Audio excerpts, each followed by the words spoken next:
Hello students, welcome to Panchajanya IAS. ನಾನು ನವೀನ್ ಕುಮಾರ್. ಇವತ್ತಿನ the Hindu ಪತ್ರಿಕೆಯ ವಿಶ್ಲೇಷಣೆಗೆ ನಿಮ್ಗೆಲ್ರಿಗೂ ಸ್ವಾಗತ. ಮೊದಲನೇದಾಗಿ ಮುಖ್ಯ ವಿಷಯ ಹೆಡ್ಲೈನ್ಸ್ಗಳನ್ನ ನೋಡ್ಬಿಡೋಣ. UN chief calls for dialogue between India and Pakistan. ಇದು ಮೊದಲನೇದು, ಎಲ್ಲದರ ಬಗ್ಗೆ ಹೇಳ್ತೇನೆ. Forces have a free hand to respond to terror, says PM. And ಅದಾದ ನಂತರ what's wrong with using Pegasus for national security, Supreme Court. ಚಿಕ್ಕ ವಿಷಯಗಳು, ಬೇಗ ನೋಡ್ಬಿಡೋಣ. UN chief on India Pakistan tensions.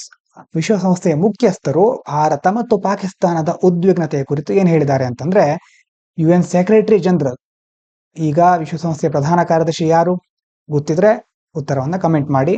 ಅವರೇನ್ ಹೇಳ್ತಾ ಇದ್ದಾರೆ, he wants India and Pakistan to talk peacefully and avoid any more tension after the Pahalgam terror attack.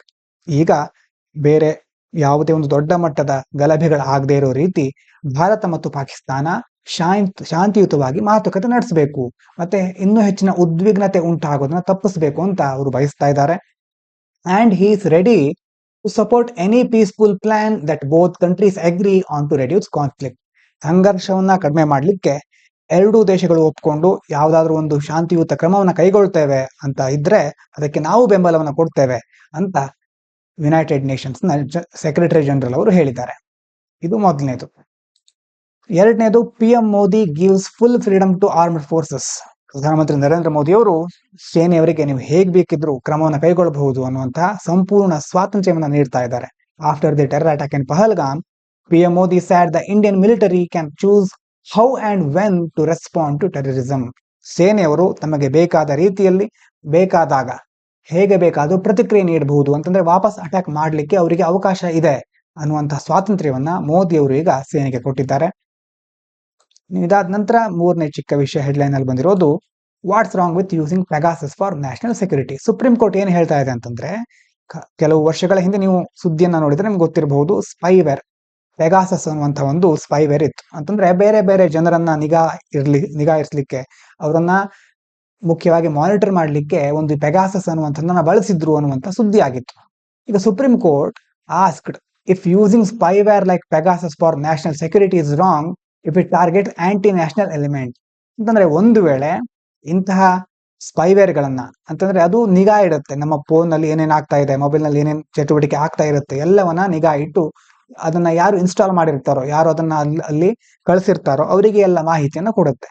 ಈಗ ಇಂತಹ ವಿಷಯಗಳನ್ನ ರಾಷ್ಟ್ರೀಯ ಭದ್ರತೆಗೆ ವಿರೋಧ ಇರತಕ್ಕಂತ ಕೆಲವು ಅಂಶಗಳು, ಈಗ ಭಯೋತ್ಪಾದಕರು ಮತ್ತೆ ಕೆಲವು ಇಂಟರ್ನಲ್ ಸೆಕ್ಯೂರಿಟಿಗೆ ಹಾರ್ನ್ ಮಾಡುವಂತಹ ಕೆಲವು ಗುಂಪುಗಳಿರುತ್ತೆ, ಅವರನ್ನ ಗುರಿಯಾಗಿರಿಸಿಕೊಂಡು ಈ ಸ್ಪೈವೇರ್ ಅನ್ನ ಬಳಸೋದು ಸರಿ. ಹಾಗೆ ಬಳಸೋದು ಅದರಲ್ಲೇನು ತಪ್ಪಿದೆ, ಯಾಕಂತಂದ್ರೆ ಇದು ರಾಷ್ಟ್ರೀಯ ಭದ್ರತೆಗೆ ಸಂಬಂಧಪಟ್ಟ ವಿಚಾರ ಅಂತ ಸುಪ್ರೀಂ ಕೋರ್ಟ್ ಕೇಳ್ತಾ ಇದೆ. The court said while privacy is important, national security cannot be ignored. ಅಂತಂದ್ರೆ ಪ್ರೈವೇಸಿ ಇಂಪಾರ್ಟೆಂಟ್ ಹೌದು, ನಮ್ಮ ಗೌಪ್ಯತೆ ಇಂಪಾರ್ಟೆಂಟ್ ಹೌದು, ಆದ್ರೆ ರಾಷ್ಟ್ರೀಯ ಭದ್ರತೆಯನ್ನು ನಿರ್ಲಕ್ಷ್ಯ ಮಾಡ್ಲಿಕ್ಕೆ ಆಗೋದಿಲ್ಲ. ಅದರಲ್ಲೂ ಈಗಿನ ಸಂದರ್ಭದಲ್ಲಿ ರಾಷ್ಟ್ರೀಯ ಭದ್ರತೆ ಬಹಳ ಮುಖ್ಯ ಅಂತ ಕೋರ್ಟ್ ಹೇಳ್ತಾ ಇದೆ.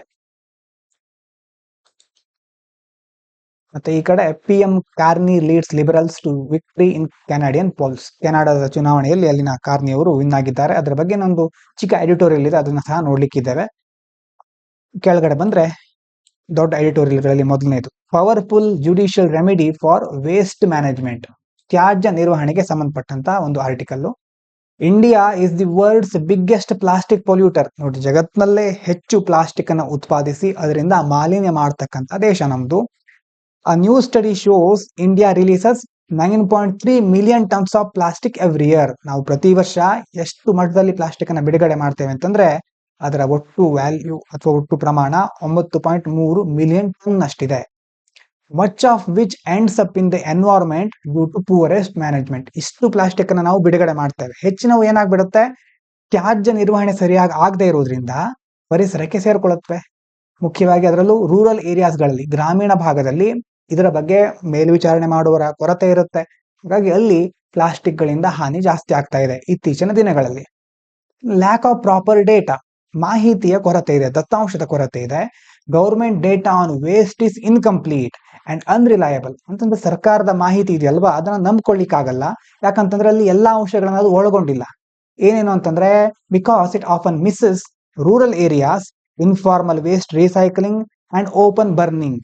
ಎಲ್ಲ ಅದರಲ್ಲಿ ಮುಖ್ಯವಾಗಿ ಈ ತ್ಯಾಜ್ಯವನ್ನ ಮರುಬಳಸ್ತಾ ಇದ್ದಾರಾ, ಮತ್ತೆ ಗ್ರಾಮೀಣ ಪ್ರದೇಶಗಳಲ್ಲಿ ಯಾವ ರೀತಿ ವೇಸ್ಟ್ ಮ್ಯಾನೇಜ್ಮೆಂಟ್ ಆಗ್ತಾ ಇದೆ, ಮತ್ತೆ ತೆರೆದ ವಾತಾವರಣದಲ್ಲಿ ತ್ಯಾಜ್ಯವನ್ನ ಸುಡೋದು, ಅದನ್ನೆಲ್ಲ ಇವರು ಕನ್ಸಿಡರ್ ಮಾಡಿಲ್ಲ. So making it hard to plan proper waste management system. ಡೇಟಾವೇ ಇಲ್ಲದೆ ಇದ್ರೆ, ಮಾಹಿತಿನೇ ಇಲ್ಲದೆ ಇದ್ರೆ ನಾವು ಮುಂದೆ ಬೇರೆ ಬೇರೆ ಯೋಜನೆಗಳನ್ನ ಕೈಗೊಳ್ಳಿಕ್ ಆಗೋದಿಲ್ಲ. ಹಾಗಾಗಿ ತ್ಯಾಜ್ಯ ನಿರ್ವಹಣಾ ವ್ಯವಸ್ಥೆಗಳನ್ನ ರೂಪಿಸ್ಲಿಕ್ಕೆ, ಯೋಜಿಸ್ಲಿಕ್ಕೆ ಕಷ್ಟ ಆಗ್ತಾ ಇದೆ. Supreme Court action as a remedy. ಇನ್ನು ಸುಪ್ರೀಂ ಕೋರ್ಟ್ ಏನ್ ಮಾಡಿದೆ ಅಂತಂದ್ರೆ, ರೀಸೆಂಟ್ ಆಗಿ Supreme Court recently gave a strong order to clean up pollution from tanneries in Tamil Nadu. Tanneries ಅಂತಂದ್ರೆ ಈಗ ಚರ್ಮದ ಕಾರ್ಖಾನೆಗಳು, ಚರ್ಮವನ್ನ ಚರ್ಮದ ಬೇರೆ ಬೇರೆ ಉತ್ಪನ್ನಗಳಿರುತ್ತಲ್ವಾ, ಅದನ್ನ ತಯಾರು ಮಾಡುವವರು, ಅದರಿಂದಾಗೂ ತುಂಬಾ ದೊಡ್ಡ ಮಟ್ಟದ ಮಾಲಿನ್ಯ ಉಂಟಾಗ್ತಾ ಇತ್ತು. ಈಗ ಸುಪ್ರೀಂ ಕೋರ್ಟ್ ಅವರಿಗೆ ಆರ್ಡರ್ ನೀಡಿದೆ, ಸ್ಟ್ರಾಂಗ್ ಆರ್ಡರ್ ಕೊಟ್ಟಿದೆ. ಏನಂತಂದ್ರೆ, ನೀವು ಪೊಲ್ಯೂಷನ್ ನ ಕಡಿಮೆ ಮಾಡಬೇಕು, ಅದರಿಂದ ಏನ್ ಪೊಲ್ಯೂಷನ್ ಆಗ್ತಾ ಇದೆಯೋ ಸ್ವಚ್ಛ ಮಾಡಬೇಕು ಅಂತ ಸುಪ್ರೀಂ ಕೋರ್ಟ್ ಹೇಳ್ತಾ ಇದೆ. It is sowing that courts can enforce environmental rules with strict dead lines. ಇದರ ಅರ್ಥ ಏನು ಅಂತಂದ್ರೆ, ನ್ಯಾಯಾಲಯಗಳು ಸಮರ್ಥವಾಗಿದ್ರೆ ಕಟ್ಟುನಿಟ್ಟಾದ ಗಡುವನ್ನ ನೀಡಿ, ಲಿಮಿಟ್ ಅನ್ನ ಹಾಕಿ ಪರಿಸರದ ನಿಯಮಗಳನ್ನ ಜಾರಿಗೊಳಿಸಬಹುದು ಅಂತ ಈ ಮೂಲಕ ಸುಪ್ರೀಂ ಕೋರ್ಟ್ ಪ್ರೂವ್ ಮಾಡಿದೆ. ಇನ್ನು last one, polluter pays principle. ಯಾರು ಮಾಲಿನ್ಯನ ಉಂಟು ಮಾಡ್ತಾರೋ ಅವರೇ ಇದಕ್ಕೆ ಆದಂತಹ ಎಲ್ಲ ಹಾನಿಯನ್ನ ಭರಿಸಬೇಕು. The court reminded that those who pollute must pay. ಯಾರು ಮಾಲಿನ್ಯ ಉಂಟು ಮಾಡ್ತಾ ಇದ್ದಾರೋ ಅವರೇ ಎಲ್ಲ ಹಾನಿಯನ್ನ, ಇದಕ್ಕೆ ಬೇಕಾದಂತ ಖರ್ಚನ್ನ ಭರಿಸಬೇಕು. Not just compensation to victims. ಕೆಲವು ಸಂತ್ರಸ್ತರಿರ್ತಾರೆ, ಅವರಿಗೆ ಮಾತ್ರ ಅಲ್ಲ, but also the cost of cleaning up the environment. ಇನ್ನು ಪರಿಸರಕ್ಕೆ ಏನೇನು ಹಾನಿ ಆಗಿರುತ್ತಲ್ವಾ, ಅದೆಲ್ಲವನ್ನ ಸಹ ಅದನ್ನ ನೈರ್ಮಲ್ಯಗೊಳಿಸ್ಲಿಕ್ಕೆ ಬೇಕಾದಂತಹ ಕ್ರಮಗಳನ್ನ ಕೈಗೊಳ್ಳಿಕ್ಕೂ ಇವರು ಹಣವನ್ನ ಭರಿಸಬೇಕು. If polluters don't pay, governments must pay and recover money from them. ಈಗ ಇವರು ಒಂದ್ ವೇಳೆ ಹಣ ನೀಡಲಿಲ್ಲ ಅಂತಂದ್ರೆ ಸರ್ಕಾರ ಆ ಒಂದು ಹಣವನ್ನ ಪಾವತಿ ಮಾಡಿ ನಂತರ ಬೇಕಿದ್ರೆ ರಿಕವರ್ ಮಾಡ್ಕೊಳ್ಬಹುದು ಸರ್ಕಾರ ಅಂತ ಸುಪ್ರೀಂ ಕೋರ್ಟ್ ಹೇಳಿದೆ. ಇದಾದ ನಂತರ ಮುಂದಿನ ವಿಷಯ, Sri Lankan aunty terror law that needs repeal. ಶ್ರೀಲಂಕಾದ ಒಂದು ಕಾನೂನಿನ ಬಗ್ಗೆ ಹೇಳ್ತಾ ಇದ್ದಾರೆ. PTA ಅಂತ, ಇದು ಪ್ರಿವೆನ್ಷನ್ ಆಫ್ ಟೆರರಿಸಂ ಆಕ್ಟ್ ಅಂತಂದ್ರೆ ಉಗ್ರಗಾಮಿಗಳ ಅಥವಾ ಭಯೋತ್ಪಾದನೆಯ ವಿರುದ್ಧ ನಿಗ್ರಹ ಕಾಯ್ದೆ. ಇದು ಏನ ಹೇಳ್ತಾರೆ ಅಂತಂದ್ರೆ, which was passed in Sri Lanka in 1979. ಇದನ್ನ 1979ರಲ್ಲಿ ಪಾಸ್ ಮಾಡಿದ್ದಾರೆ. To fight Tamil militants. ಅಲ್ಲಿ ತಮಿಳು ಉಗ್ರರ, ಆವಾಗ ಏನಾಗಿತ್ತು, ತಮಿಳು ಉಗ್ರರ ಒಂದು ಸಮಸ್ಯೆ ಜಾಸ್ತಿ ಕಂಡು ಬರ್ತಾ ಇತ್ತು. ಅವರ ವಿರುದ್ಧ ಹೋರಾಡ್ಲಿಕ್ಕೆ ಈ ಒಂದು ಕಾಯ್ದೆ, ಪ್ರಿವೆನ್ಷನ್ ಆಫ್ ಟೆರರಿಸಂ ಆಕ್ಟ್ ಅನ್ನ ತಂದಿದ್ರು. But it gives too much power to the police, like arresting people without trial, using forced confessions and punishing people for not giving information. This has led to many innocent people being jailed. ಅಂತಂದ್ರೆ ಈ ಒಂದು ಕಾಯ್ದೆ ಅಡಿಯಲ್ಲಿ ಪೊಲೀಸರಿಗೆ ತುಂಬಾ ಅಧಿಕಾರ ಇದೆ. ಅವ್ರೇನ್ ಮಾಡಬಹುದು, ವಿಚಾರಣೆ ಇಲ್ಲದೆ ಜನರನ್ನ ಬಂಧಿಸಬಹುದು ಒಂದು ಶಂಕೆ ಅಥವಾ ಸಂಶಯದ ಮೇಲೆ, ಮತ್ತೆ ಬಲವಂತವಾಗಿ ತಪ್ಪನ್ನ ಒಪ್ಕೋ ಅಂತ ಅವ್ರ ಮೇಲೆ ಫೋರ್ಸ್ ಮಾಡೋದು, ಆ ರೀತಿ ಮಾಡ್ತಾರೆ. ಮತ್ತೆ ಮಾಹಿತಿಯನ್ನ ಸರಿಯಾಗಿ ನೀಡಿದ್ರೆ ಜನರಿಗೆ ಶಿಕ್ಷೆ ಕೊಡೋದು. ಹೀಗೆ ಎಲ್ಲ ಅವ್ರು ಮಾಡೋದ್ರಿಂದ ಅಮಾಯಕ ಜನರು ಜೈಲಿಗೆ ಹೋಗ್ತಾ ಇದ್ದಾರೆ. ಹಾಗಾಗಿ PTA ಇಸ್ ಮಿಸ್ಯೂಸ್ಡ್ ಅಲಾಟ್. ಹಾಗಾಗಿ PTA ಅನ್ನ ತುಂಬಾ ಜನರು ಮಿಸ್ಯೂಸ್ ಮಾಡ್ಕೊಳ್ತಾ ಇದ್ದಾರೆ. ಲಾ has often been used not just on militants but also against political opponents, activists, journalists and minority groups. ಮುಖ್ಯವಾಗಿ ಯಾವುದರ ವಿರುದ್ಧ ಇದನ್ನ ಬಳಸ್ಕೊಳ್ತಾ ಇದ್ದಾರೆ ಅಂತಂದ್ರೆ, ಒಂದು ಪಕ್ಷ ಅಧಿಕಾರದಲ್ಲಿ ಇರುತ್ತೆ, ಆ ಪಕ್ಷ ತನ್ನ ವಿರೋಧ ಪಕ್ಷದವರು ಇರ್ತಾರಲ್ವಾ, ರಾಜಕೀಯ ವಿರೋಧಿಗಳು, ಅವ್ರ ಮೇಲೆ, ಮತ್ತೆ ಸಾಮಾಜಿಕ ಕಾರ್ಯಕರ್ತರು, ಪತ್ರಕರ್ತರು, ಮತ್ತೆ ಬೇರೆ ಬೇರೆ ತಮಿಳು, ಮುಸ್ಲಿಂ ಅಂತ ಅಲ್ಪಸಂಖ್ಯಾತ ಗುಂಪುಗಳ ವಿರುದ್ಧ ಬಳಸ್ತಾ ಇದ್ದಾರೆ. Even when police lie or torture people, they usually face no punishment. ಈಗ ಇನ್ನೊಂದ್ ಕಡೆ ಪೊಲೀಸರು ಸುಳ್ಳು ಹೇಳಿದಾಗ ಅಥವಾ ಜನರನ್ನ ಹಿಂಸಿಸಿದಾಗ ಅವರಿಗೆ ಯಾವುದೇ ಶಿಕ್ಷೆ ಆಗ್ತಾ ಇಲ್ಲ. Many have demanded its removal. ಹಲವಾರು ಜನರು ಹಾಗಾಗಿ ಈ ಒಂದು ಕಾಯ್ದೆಯನ್ನ ತೆಗೆದುಹಾಕಬೇಕು ಅಂತ ಒತ್ತಾಯಿಸ್ತಾ ಇದ್ದಾರೆ. Human right defenders, lawyers and European Union have asked Sri Lanka to remove this law. ಮಾನವ ಹಕ್ಕುಗಳ ಹೋರಾಟಗಾರರು, ರಕ್ಷಕರು, ವಕೀಲರು ಮತ್ತು ಯುರೋಪಿಯನ್ ಒಕ್ಕೂಟ ಸಹ ಕಾನೂನನ್ನ ತೆಗೆದುಹಾಕಿ ಅಂತ ಕೇಳ್ಕೊಳ್ತಾ ಇದೆ. ಇನ್ 2010, 2010ರಲ್ಲಿ Sri Lanka even lost trade benefits from EU because it didn't repeal PTA.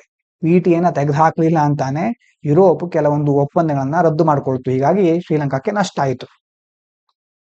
Current government also delay. ಈಗಿರುವಂತ ಸರ್ಕಾರ, ಈ ಒಂದು current government NPP promise to remove the PTA. ಈ ಒಂದು ಕಾಯ್ದೆನ ತೆಗೆದು ಹಾಕ್ತೇವೆ ಅಂತ ಈಗಿನ ಬಂದಿರುವಂತಹ ಸರ್ಕಾರ ಹೇಳ್ತಾ ಇದೆ.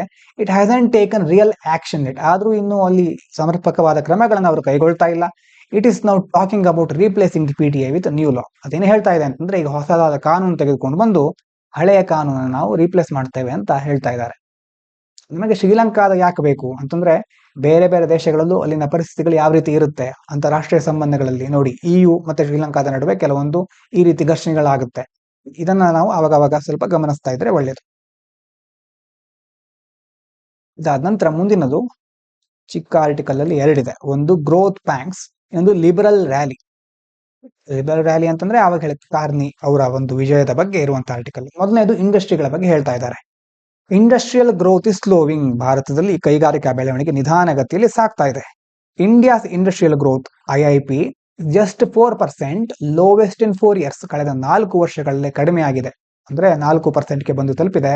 Sectors like manufacturing, mining and electricity are growing slower due to low exports, weak demand, less investment. ಮುಖ್ಯವಾಗಿ ಏನು ಕಾರಣ ಆಗಿದ್ರೆ ಇಂಡಸ್ಟ್ರಿಯಲ್ ಗ್ರೋತ್ ಕಡಿಮೆ ಆಗ್ಲಿಕ್ಕೆ ಅಂತಂದ್ರೆ ರಫ್ತು ಕಡಿಮೆ ಆಗಿರೋದು, ಬೇಡಿಕೆ ಇನ್ನೊಂದು ಕಡೆ ದುರ್ಬಲ ಆಗಿದೆ, ಹೆಚ್ಚು ಬೇಡಿಕೆ ಬರ್ತಾ ಇಲ್ಲ, ಮತ್ತೆ ಹೂಡಿಕೆ ಮೊದಲೇ ಕಡಿಮೆ ಆಗ್ತಾ ಇದೆ. ಹೀಗಾಗಿ ಯಾವ್ಯಾವ ವಲಯ ಅಂತಂದ್ರೆ ಉತ್ಪಾದನೆ, ಗಣಿಗಾರಿಕೆ, ವಿದ್ಯುತ್ ವಲಯಗಳು ನಿಧಾನವಾಗಿ ಬೆಳೀತಾ ಇದೆ, ಗ್ರೋತ್ ಕಡಿಮೆ ಆಗ್ತಾ ಇದೆ. Rural demand is weak. ಅದೇ ರೀತಿ ಗ್ರಾಮೀಣ ಭಾಗದ ಬೇಡಿಕೆ ಕಡಿಮೆ ಆಗಿದೆ, ದುರ್ಬಲ ಆಗಿದೆ. Rural spending is down as earlier food inflation hurt farm incomes. ಕಳೆದ ವರ್ಷ ಫುಡ್ ಇನ್ಫ್ಲೇಷನ್, ಆಹಾರದ ಹಣದುಬ್ಬರದಿಂದಾಗಿ ಕೃಷಿಯಿಂದ ಬಂದಂತಹ ಆದಾಯ ಕಡಿಮೆ ಆಗ್ಬಿಡ್ತು. ಅಂತಂದ್ರೆ ಕೃಷಿ ಆದಾಯದಲ್ಲಿ ಏರುಪೇರಾಗಿತ್ತು, ಮತ್ತೆ ಫುಡ್ ಇನ್ಫ್ಲೇಷನ್, ಹಣದುಬ್ಬರ ಜಾಸ್ತಿ ಆಗ್ಬಿಟ್ರೆ ಅವ್ರು ಹೆಚ್ಚು ಖರ್ಚು ಮಾಡ್ಬೇಕಾಗತ್ತೆ. ಅವಾಗ ಖರ್ಚು ಕಡಿಮೆ ಆಗ್ಬಿಡುತ್ತೆ. ಹಣವನ್ನು ಉಳಿಸ್ಲಿಕ್ಕೆ ಜನರು ಖರ್ಚನ್ನ ಕಡಿಮೆ ಮಾಡ್ತಾರೆ. ಇನ್ನು ನಗರದ ಪ್ರದೇಶಕ್ಕೆ ಸಂಬಂಧಪಟ್ಟ ಹಾಗೆ urban demand is slightly better. ನಗರಗಳಲ್ಲಿ ಬೇಡಿಕೆ ಸ್ವಲ್ಪ ಉತ್ತಮ ಆಗಿದೆ. Seen in higher sales of TV and appliances. ಬೇರೆ ಬೇರೆ ಉಪಕರಣದ ಮಾರಾಟಗಳಲ್ಲಿ ಹೆಚ್ಚಳ ಕಂಡು ಬಂದಿದೆ.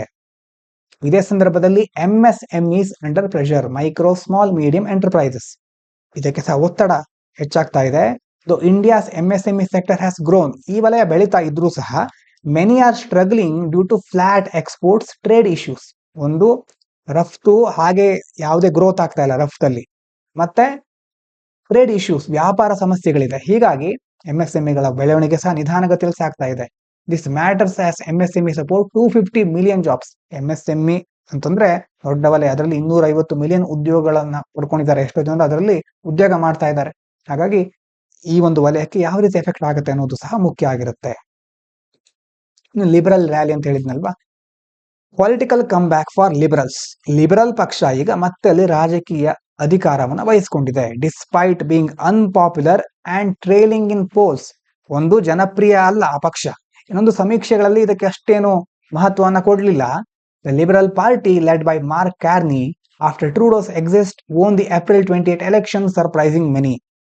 ಟ್ರೂಡ್ ಅವರ ನಿರ್ಗಮನದ ನಂತರ ಮಾರ್ಕ್ ಕಾರ್ನಿ ಅವರ ನೇತೃತ್ವದ ಲಿಬರಲ್ ಪಕ್ಷ ಚುನಾವಣೆಯಲ್ಲಿ ಗೆದ್ದಿದೆ. ಇದರಿಂದ ತುಂಬಾ ಜನರು ಅಚ್ಚರಿಗೊಂಡಿದ್ದಾರೆ, ಅವ್ರು ಬರ್ತಾರೆ ಅಂತ ಅಂದ್ಕೊಂಡಿರ್ಲಿಲ್ಲ. Challenges ahead of Carney. ಈಗ ಇವರಿಗೆ ಏನ್ ಸಮಸ್ಯೆ ಇದೆ ಅಂತಂದ್ರೆ ಲಿಬರಲ್ಸ್ ಓನ್, ಈಗ ಪಕ್ಷ ಗೆದ್ದಿದೆ, they still need coalition with smaller parties to form a majority. Majority ಆಗ್ಬೇಕು ಅಂತಾದ್ರೆ ಅವರಿಗೆ ಚಿಕ್ಕ ಚಿಕ್ಕ ಬೇರೆ ಬೇರೆ ಸಣ್ಣ ಸಣ್ಣ ಪಕ್ಷಗಳ ಜೊತೆ ಒಂದು ಕೊಲಿಷನ್ ಅನ್ನ, ಸಮ್ಮಿಶ್ರ ಸರ್ಕಾರವನ್ನ, ಒಕ್ಕೂಟವನ್ನ ರಚಿಸುವ ಅಗತ್ಯ ಇದೆ. Carney also face challenges in handling Trump's tariff and rebuilding Canada's economy. ಒಂದು ಟ್ರಂಪ್ ಅವರ ಸುಂಕಗಳನ್ನ ನಿಭಾಯಿಸಬೇಕು, ಇನ್ನೊಂದು ಕೆನಡಾದ ಆರ್ಥಿಕತೆಯನ್ನು ಇನ್ನಷ್ಟು ಒಳ್ಳೆಯ ದಿಕ್ಕಿಗೆ ತೆಗೆದುಕೊಂಡು ಹೋಗಬೇಕು. ಈ ಸವಾಲುಗಳನ್ನು ಅವರು ಎದುರಿಸಬೇಕಾದ ಅವಶ್ಯಕತೆ ಇದೆ. ನಂತರ ಮುಂದಿನ article, expanding the tree cover is crucial.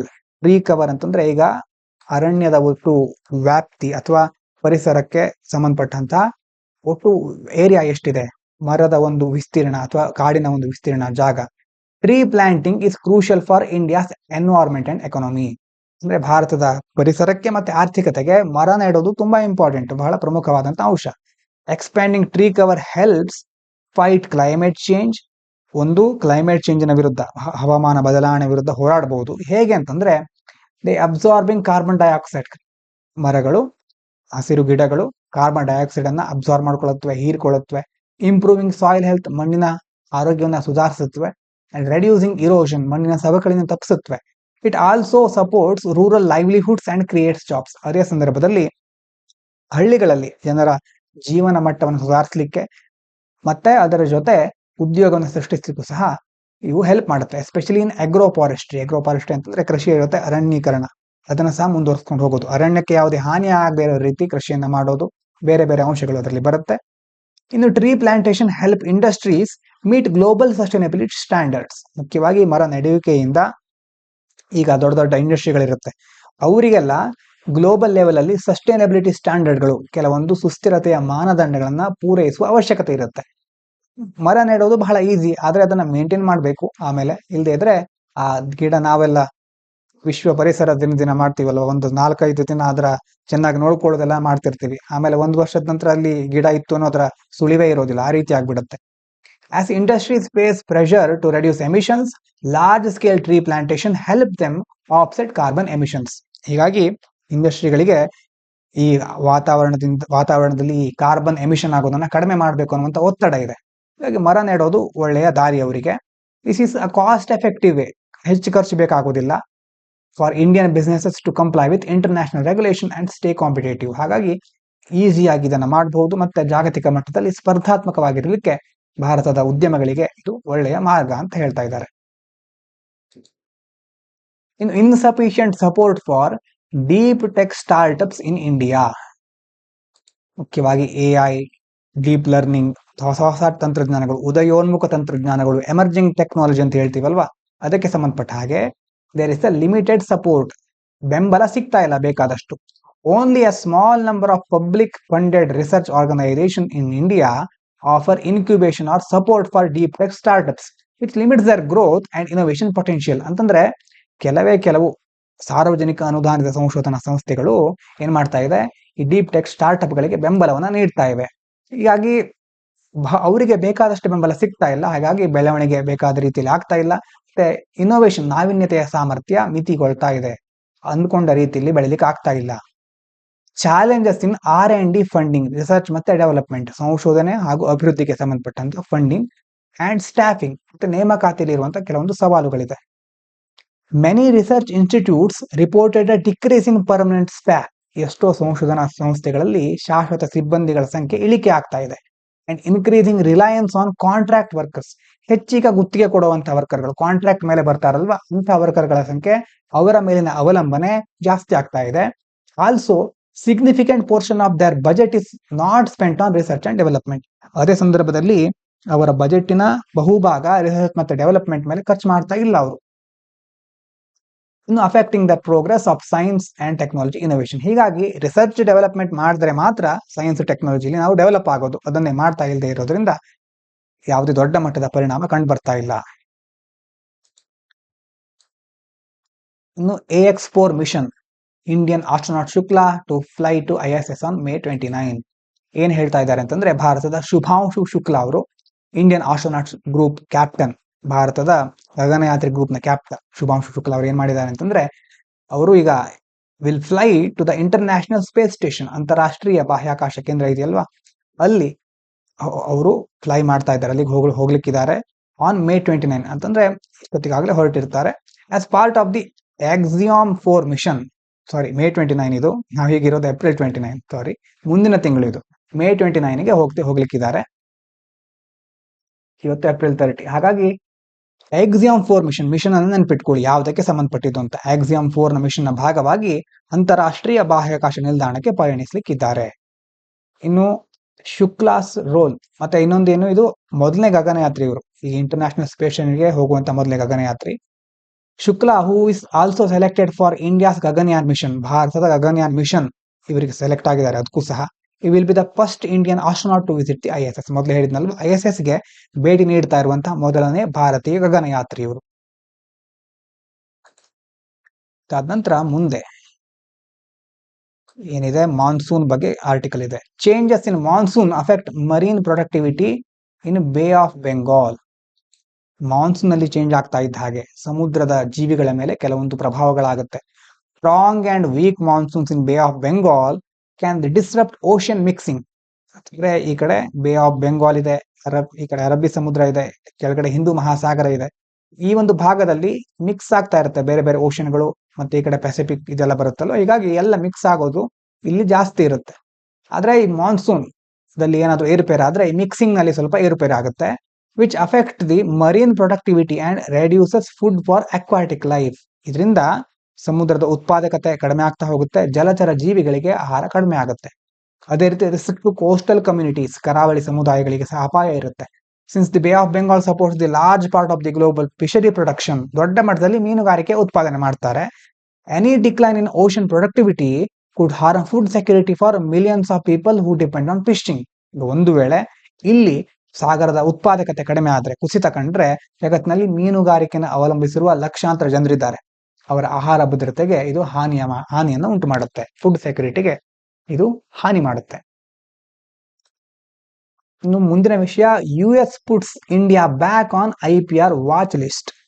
IPR watch list ಅಂತಂದ್ರೆ ಇಂಟೆಲೆಕ್ಚುಯಲ್ ಪ್ರಾಪರ್ಟಿ ರೈಟ್ಸ್, ಬೌದ್ಧಿಕ ಆಸ್ತಿ ಹಕ್ಕುಗಳು ಅಂತ ಕರೀತೇವೆ. ಇಲ್ಲಿ ಪೇಟೆಂಟ್, ಕಾಪಿರೈಟ್ ಮುಂತಾದ ಅಂಶಗಳು ಬರುತ್ತೆ. US ನ ಒಂದು ವಾಚ್ ಲಿಸ್ಟ್ ಇದೆ ಅಂತಂದ್ರೆ, ಆ ವಾಚ್ ಲಿಸ್ಟ್ ಅಲ್ಲಿ ಇದ್ದಾರೆ ಅಂತಂದ್ರೆ ಅವರ ಮೇಲೆ ಗಮನ ಇಡುತ್ತೆ ಅಂತಂದ್ರೆ ನಂಬಿಕೆಗೆ ಅರ್ಹ ಅಲ್ಲ ಅಂತ ಒಂದು ಅರ್ಥದಲ್ಲಿ.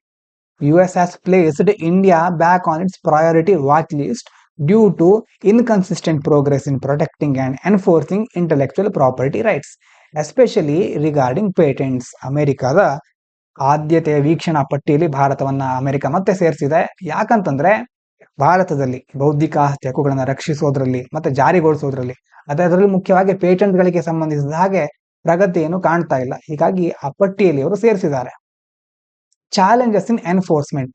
Despite efforts to improve, India still faces issues like unauthorized file sharing. ನಮ್ಮ ದೇಶದಲ್ಲಿ ಕೆಲವೊಂದು ಸವಾಲುಗಳು ಏನಂತಂದ್ರೆ, ಅನಧಿಕೃತವಾಗಿ ಫೈಲ್ ಅನ್ನು ಹಂಚಿಕೊಳ್ಳೋದು, ಕಾಪಿರೈಟ್ ವೈಲೇಟ್ ಮಾಡೋದು, and lack of strong legal protection. ಇನ್ನೊಂದು ಕಡೆ ಮುಖ್ಯವಾಗಿ ಕಾನೂನಿನ ರಕ್ಷಣೆ ಕೊರತೆ ಇದೆ. ಫಾರ್ ಟ್ರೇಡ್ ಸೀಕ್ರೆಟ್, ವ್ಯಾಪಾರದ ರಹಸ್ಯಗಳಿರುತ್ತಲ್ಲ ಅದನ್ನ ಸರಿಯಾಗಿ ಕಾಪಾಡ್ಕೊಳ್ಳಿಕ್ಕೆ ಆಗ್ತಾ ಇಲ್ಲ. Making it difficult for companies to protect their IP. ಇದೆಲ್ಲ ಸಮಸ್ಯೆಗಳಿರೋದ್ರಿಂದ ಕಂಪನಿಗಳು ತಮ್ಮ ಬೌದ್ಧಿಕ ಆಸ್ತಿಗಳನ್ನ ರಕ್ಷಿಸಿಕೊಳ್ಳಲಿಕ್ಕೆ ಕಷ್ಟ ಆಗ್ತಾ ಇದೆ. ಇನ್ನು new model finds locust making complex decisions ಇನ್ ಡೆಡ್ಲಿ ಸ್ವಾಮ್ಸ್. ಲೋಕಸ್ಟ್ ಅಂತಂದ್ರೆ ಕನ್ನಡದಲ್ಲಿ ಮಿಡತೆ ಅಂತ ಕರೀತಾರೆ. ಈಗ ಏನ್ ಹೇಳ್ತಾ ಇದೆ ಹೊಸದಾದಂತ ಅಧ್ಯಯನ ಅಂತಂದ್ರೆ, locust make complex decisions based on their vision and perception of near by motion. ಅಂತಂದ್ರೆ ಅದರ ಡಿಸಿಷನ್ ಮೇಕಿಂಗ್, ನಿರ್ಧಾರ ತೆಗೆದುಕೊಳ್ಳುವ ಪ್ರಕ್ರಿಯೆ ಬಗ್ಗೆ ಹೇಳ್ತಾ ಇದ್ದಾರೆ. ಹತ್ತಿರದಲ್ಲಿ ಚಲನೆ ಹೇಗಿರುತ್ತೆ, ಒಂದು ದೃಷ್ಟಿ ಮತ್ತೆ ಅದರ ಗ್ರಹಿಕೆ ಆಧಾರದ ಮೇಲೆ ಅದು ಕೆಲವೊಂದು ಕಾಂಪ್ಲೆಕ್ಸ್ ಆಗಿರುವ ಡಿಸಿಷನ್ ತೆಗೆದುಕೊಳ್ಳುತ್ತೆ ಅಂತ ಹೇಳ್ತಾ ಇದ್ದಾರೆ. ಇದನ್ನು ತುಂಬಾ ಡೀಟೇಲ್ ಆಗಿ ನೋಡ್ಬೇಕಾಗಿಲ್ಲ, ಆದ್ರೂ ಇದರ ಬಗ್ಗೆ ಅಧ್ಯಯನ ನಡೆದಿದೆ ಅಂತ ತಿಳ್ಕೊಳ್ಳೋಣ. ಇನ್ನು ಮುಖ್ಯವಾಗಿ ನೋಡೋದು ಕ್ಲೈಮೇಟ್ ಚೇಂಜ್. ಇದನ್ನ ನೀವು ಬೇರೆ ಕಡೆ ಉಪಯೋಗಿಸ್ಕೊಳ್ಬಹುದು. Climate change is causing more rain in desert areas. ಈಗ ಹವಾಮಾನ ಬದಲಾವಣೆ ಆಗ್ತಾ ಇರೋದ್ರಿಂದ ಮರುಭೂಮಿಗಳಲ್ಲೂ ಮಳೆಯ ವಾತಾವರಣ ಕಂಡು ಬರ್ತಾ ಇದೆ, ಅಲ್ಲೂ ಸಹ ಮಳೆ ಆಗ್ತಾ ಇದೆ. That will creating the perfect condition for locust breeding. ಮಳೆ ಆಗಿರೋದ್ರಿಂದ ಅಲ್ಲಿ ಮಿಡತೆಗಳು ಹೆಚ್ಚು ಸಂತಾನೋತ್ಪತ್ತಿಯನ್ನು ಮಾಡ್ತಾ ಇವೆ, ಹಾಗಾಗಿ ಮಿಡತೆಗಳ ಸಂಖ್ಯೆ ಏರ್ತಾ ಇದೆ. Which leads to bigger and more unpredictable swarms that are harder to manage. ಹೀಗಾಗಿ ದೊಡ್ಡ ಮಟ್ಟದಲ್ಲಿ ಆ ಮಿಡತೆಗಳ ಹಿಂಡು ಸೃಷ್ಟಿ ಆಗ್ತಾ ಇದೆ, ಇದನ್ನು ನಿರ್ವಹಿಸಲಿಕ್ಕೆ ಕಷ್ಟ ಆಗ್ತಾ ಇದೆ. ನೋಡಿ, ಒಂದು ಕ್ಲೈಮೇಟ್ ಚೇಂಜ್ ಇಂದ ಯಾವ್ಯಾವ ಪ್ರದೇಶದಲ್ಲಿ ಹೇಗೆ ಯಾವ್ಯಾವ ಘಟನೆಗಳು ಸಂಭವಿಸುತ್ತೆ ಅಂತ ನಾವು ಒಂದು ಎನ್ವೈರನ್ಮೆಂಟಲ್ಲಿ ಎಥಿಕ್ಸ್ ನಲ್ಲಿ ಹಲವಾರು ಕಡೆ ಇದನ್ನು ಉಪಯೋಗಿಸ್ಕೊಳ್ಬಹುದು. ಇದಾದ ನಂತರ ಮುಂದೆ ಮ್ಯಾಂಗೋ, ಮಾವಿನ ಬಗ್ಗೆ ಒಂದು ಆರ್ಟಿಕಲ್ ಇದೆ. High temperatures and mango production. Mango productivity in India. ಭಾರತದಲ್ಲಿ ಮಾವಿನ ಉತ್ಪಾದಕತೆ ಬಗ್ಗೆ ಕೊಟ್ಟಿದ್ದಾರೆ. ಡಿಸ್ಪೈಟ್ ರೈಸಿಂಗ್ ಟೆಂಪರೇಚರ್ಸ್, ಒಂದು ಕಡೆ ತಾಪಮಾನ ಹೆಚ್ಚಾಗ್ತಾ ಇದೆ, ಆದ್ರೆ mango productivity in India has increased over the years. ಇಷ್ಟೆಲ್ಲ ಆಗ್ತಾ ಇದ್ರು ಭಾರತದಲ್ಲಿ ಮಾವಿನ ಉತ್ಪಾದಕತೆ ವರ್ಷದಿಂದ ವರ್ಷಕ್ಕೆ ಹೆಚ್ಚಾಗ್ತಾ ಇದೆ. In 24-25 it is expected to reach 9.4 metric tons per hectare. ಒಂದು ಹೆಕ್ಟೇರ್ಗೆ ಇದರ ಒಂದು ಉತ್ಪಾದನಾ ಪ್ರಮಾಣ 9.4 ಮೆಟ್ರಿಕ್ ಟನ್ಗಳನ್ನ ತಲುಪುವ ನಿರೀಕ್ಷೆ ಇದೆ. Which is higher then productivity in China. ನೋಡಿ, ಈ ಉತ್ಪಾದಕತೆ ದರ ಇದೆಯಲ್ವಾ, ಚೀನಾಕ್ಕಿಂತ ಜಾಸ್ತಿ ಇದೆ. ಚೀನಾದಲ್ಲಿ 8.74 ಇದೆ, ಥೈಲ್ಯಾಂಡ್ ಅಲ್ಲಿ 8.36 ಇದೆ. ಇದಕ್ಕಿಂತ ಭಾರತದ ಉತ್ಪಾದಕತೆ ಮಾವಿಗೆ ಸಂಬಂಧಪಟ್ಟ ಹಾಗೆ ಜಾಸ್ತಿ ಇದೆ. ಯಾಕೆ ಹೀಗಾಗಿದೆ ಅಂತಂದ್ರೆ, ಯಾಕೆ ಏನು ವಿಶೇಷತೆ ಅಂತಂದ್ರೆ, ರೋಲ್ ಆಫ್ ಜೆನೆಟಿಕ್ ಡೈವರ್ಸಿಟಿ, ಆನುವಂಶಿಕ ವೈವಿಧ್ಯತೆ. Genetic diversity in mango trees plays a crucial role in helping them adapt to climate change. ಹವಾಮಾನ ಬದಲಾವಣೆ ಆಗ್ತಾ ಇದ್ರು ಸಹ ಬದಲಾಗುತ್ತಿರುವ ಹವಾಮಾನಕ್ಕೆ ತಕ್ಕದಾಗಿ ತಮ್ಮನ್ನು ಸಹ ಬದಲಾಯಿಸಿಕೊಳ್ಳಿಕ್ಕೆ ಅವರಲ್ಲಿ ಆನುವಂಶಿಕ ವೈವಿಧ್ಯತೆ ಇದೆ. ಹಾಗಾಗಿ ಅವರು ಬೇಕಾದ ರೀತಿ ಅಡಾಪ್ಟ್ ಮಾಡ್ಕೊಳ್ತವೆ ಆ ಮ್ಯಾಂಗೋ ಟ್ರೀಗಳು. Mangoes have natural mechanism that allows them to thrive in challenging environments. ಸವಾಲಿನ ಪರಿಸರದಲ್ಲೂ ಸಹ ಅಭಿವೃದ್ಧಿ ಹೊಂದಲಿಕ್ಕೆ ಅವ್ರ ಹತ್ರ ಆಗುತ್ತೆ ಮ್ಯಾಂಗೋ ಟ್ರೀಗಳಿಗೆ. Such as high temperature and drought ensuring their continued production. ಉದಾಹರಣೆಗೆ ಬರಗಾಲದಂತಹ ಪರಿಸ್ಥಿತಿಯಲ್ಲೂ ಸಹ ಇಂತಹ ಮೆಕ್ಯಾನಿಸಮ್ಗಳಿಂದ ಉತ್ಪಾದನೆಯಲ್ಲಿ ಯಾವುದೇ ಕೊರತೆ ಆಗದೆ ಇರೋ ರೀತಿ ಆ ಗಿಡಗಳು ಬೆಳೆಯುತ್ತವೆ. ಕೊನೆಯ article, Starlink's India struggle spectrum surveillance and connectivity. ಭಾರತದಲ್ಲೂ ಸಹ ಸ್ಟಾರ್ಲಿಂಕ್ ಬರ್ತಾ ಇದೆ ಎನ್ನುವಂತ ಸುದ್ದಿಯನ್ನ ಕೆಲವು ತಿಂಗಳ ಹಿಂದೆ ನಾವು ಕೇಳಿದ್ವಿ. ಆದ್ರೆ ಇನ್ನೂ ಸಹ ಯಾವುದೇ ದೊಡ್ಡ ಮಟ್ಟದಲ್ಲಿ ಸುದ್ದಿ ಇಲ್ಲ ಅಂತ ನೋಡ್ತಾ ಇದ್ರೆ ಅದಕ್ಕೆ ಕೆಲವೊಂದು ಕಾರಣ ಇದೆ. Regulatory delays. ಏನು ವಿಷಯ ಅಂತಂದ್ರೆ ನಿಯಂತ್ರಕ ಸಮಸ್ಯೆಗಳಿದೆ, ಸರ್ಕಾರದ ನಿಯಂತ್ರಣಗಳು ಜಾಸ್ತಿ ಇರುತ್ತೆ. Starlink's entry into India has been delayed due to complex legal and security requirement. ಭಾರತದಲ್ಲಿ ಒಂದು ಲೀಗಲ್ ಕಾನೂನಾತ್ಮಕವಾದಂತಹ ಕೆಲವೊಂದು ಕಠಿಣ ಕ್ರಮಗಳು ಮತ್ತೆ ಸುರಕ್ಷತೆಗೆ ಸಂಬಂಧಪಟ್ಟ ಕ್ರಮಗಳಿರುತ್ತೆ. ಇದನ್ನ ಆ ಎಲ್ಲ ಸಂಸ್ಥೆಗಳು ಅಥವಾ ಯಾವುದೇ ಕಂಪನಿ ಕಂಪ್ಲೀಟ್ ಆಗಿ ಫಾಲೋ ಮಾಡೋ ತನಕ ಅವರಿಗೆ ಯಾವುದೇ ಲೈಸೆನ್ಸ್ ಅನ್ನ ಕೊಡೋದಿಲ್ಲ. Such as obtaining VSAT licence ಅಂತಂದ್ರೆ ಸ್ಯಾಟಲೈಟ್ ಕನೆಕ್ಷನ್ ಮೂಲಕ ನೆಟ್ವರ್ಕ್ ಅನ್ನ ಕೊಡ್ತಾರಲ್ವ ಅವರು, ಅದಕ್ಕೆ ಸಂಬಂಧಪಟ್ಟಂತದ್ದು. Spectrum pricing negotiations, security clearance from Indian authorities, ಬೇರೆ ಬೇರೆ ಅಧಿಕಾರಿಗಳಿಂದ ಅನುಮತಿ ಪಡ್ಕೊಳ್ಳೋದೆಲ್ಲ ಕಷ್ಟ ಆಗ್ತಾ ಇದೆ. ಅದರಿಂದಾಗಿ ವಿಳಂಬ ಆಗ್ತಾ ಇದೆ. Potential impact, Starlink could revolutionise connectivity in India's remote areas by providing high speed internet. Starlink ಬಂದ್ರೆ ಬಹಳ ದೂರದ ಪ್ರದೇಶಗಳಲ್ಲೂ ಸಹ ಹಳ್ಳಿಗಳಲ್ಲೂ ಸಹ ದೊಡ್ಡ ಮಟ್ಟದಲ್ಲಿ ಏನ್ ಮಾಡಬಹುದು, ವೇಗದ ಇಂಟರ್ನೆಟ್ ಅನ್ನ ಒದಗಿಸಬಹುದು ಆ ಒಂದು ಸ್ಟಾರ್ಲಿಂಕ್. ಆದ್ರೆ but its initial cost may be very high. ಆದ್ರೆ ಅದಕ್ಕೆ ಹೆಚ್ಚು ಖರ್ಚು ಮಾಡ್ಬೇಕಾಗತ್ತೆ ಅದನ್ನ ಇನ್ಸ್ಟಾಲ್ ಮಾಡ್ಕೋಬೇಕಿದ್ರೆ. Making it less accessible for low income communities unless supported by government initiatives. ಒಂದು ವೇಳೆ ಸರ್ಕಾರ ಯಾವುದೇ ಬೆನಿಫಿಟ್ ಅನ್ನ ಕೊಡದೇ ಇದ್ರೆ, ಸರ್ಕಾರ ಸಹಾಯ ಮಾಡದೇ ಇದ್ರೆ ಬಡ ಜನರು ಇಂಥದ್ದನ್ನ ಪಡ್ಕೊಳ್ಳಿಕ್ ಆಗೋದಿಲ್ಲ. ಕಡಿಮೆ ಆದಾಯ ಇರುತ್ತಲ್ವ ಅವರಿಗೆ ಇದನ್ನ ಪಡ್ಕೊಳ್ಳಿಕ್ಕೆ ಕಷ್ಟ ಆಗತ್ತೆ. ಇನ್ನು ಇವತ್ತಿನ ವೊಕ್ಯಾಬ್ಯುಲರಿ ನೋಡೋಣ. In the world of espionage. Espionage ಅಂತಂದ್ರೆ ಗೂಢಾಚರ್ಯ ಮಾಡೋದು, ಇಂಟೆಲಿಜೆನ್ಸ್ ಗ್ಯಾದರಿಂಗ್ ಅಂತ ಹೇಳ್ತೇವೆ, covert operations. The trailblazer often faces wobbly situations. Trailblazer ಅಂತಂದ್ರೆ ಮುಂದಾಳು ನಾಯಕ. ಇಂಟೆಲಿಜೆನ್ಸ್ ಆಪರೇಷನ್ಸ್ ಇರುತ್ತಲ್ವಾ, ಗೂಢಾಚಾರಿ ಸಂಸ್ಥೆಗಳ ನಾಯಕ ಕೆಲವೊಂದ್ಸರಿ ಏನ್ ಮಾಡ್ಬೇಕಾಗುತ್ತೆ, ವಾಬ್ಲಿ ಸಿಚುವೇಶನ್ಸ್. ವಾಬ್ಲಿ ಅಂತಂದ್ರೆ ತುಂಬಾ ಅನ್ಸ್ಟೇಬಲ್ ಆಗಿರುವಂತದ್ದು, ಬಲಹೀನ ಅಂತ ಹೇಳ್ಬಹುದು, ಸರಿಯಾಗಿರೋದಲ್ಲ, ಶೇಕಿ ಆಗಿರುತ್ತೆ. Where the decision can either gain credence or lead to failure. ಅವರು ಒಂದು ನಿರ್ಧಾರ ತೆಗೆದುಕೊಳ್ಳೋದ್ರಿಂದ ಒಂದೋ ಅವರಿಗೆ ಕ್ರೆಡೆನ್ಸ್ ಅಂತಂದ್ರೆ ಅವರ ಒಂದು ಒಟ್ಟು ಸಿಸ್ಟಮ್ ಮೇಲೆ ನಂಬಿಕೆ ಜಾಸ್ತಿ ಆಗಬಹುದು, ಅಥವಾ ಆ ಒಂದು ಸಂಪೂರ್ಣ ಯೋಜನೆ ಫೇಲ್ಯೂರ್ ಆಗಬಹುದು. Their action must be precise. ಹಾಗಾಗಿ ಅವರು ತೆಗೆದುಕೊಳ್ಳುವ ನಿರ್ಧಾರಗಳು ಅಥವಾ ಕೈಗೊಳ್ಳುವ ಕಾರ್ಯಗಳು ತುಂಬಾ ಪ್ರಿಸೈಸ್ ಆಗಿರಬೇಕು. As the consequences can be rife with danger. Rife ಅಂತಂದ್ರೆ ತುಂಬಾ ಡೇಂಜರ್ ಇಂದ ಕೂಡಿರುತ್ತೆ, ವ್ಯಾಪಕವಾದ ಡೇಂಜರ್ ಇರುತ್ತೆ, ಅದರಲ್ಲಿ ಅಪಾಯ ಇರುತ್ತೆ. They are constantly navigating through uncertainty where trust and credibility as key to survival. ಹಾಗಾಗಿ ಬೇರೆ ಬೇರೆ ಅನ್ಸರ್ಟಿನಿಟಿ ಅಂದ್ರೆ ಊಹೆ ಮಾಡ್ಲಿಕ್ಕೆ ಆಗದೇ ಇರೋ ರೀತಿ ಅನಿಶ್ಚಿತತೆ ಇದರಾಗ್ತಾ ಇರುತ್ತೆ. ಆವಾಗ ಬೇಕಾಗಿರೋದು ಟ್ರಸ್ಟ್, ನಂಬಿಕೆ, ಕ್ರೆಡಿಬಿಲಿಟಿ, ವಿಶ್ವಸನೀಯತೆ. ಇದಿದ್ರೆ ಮಾತ್ರ ಅವರು ಮುಂದುವರಿಯಬಹುದು.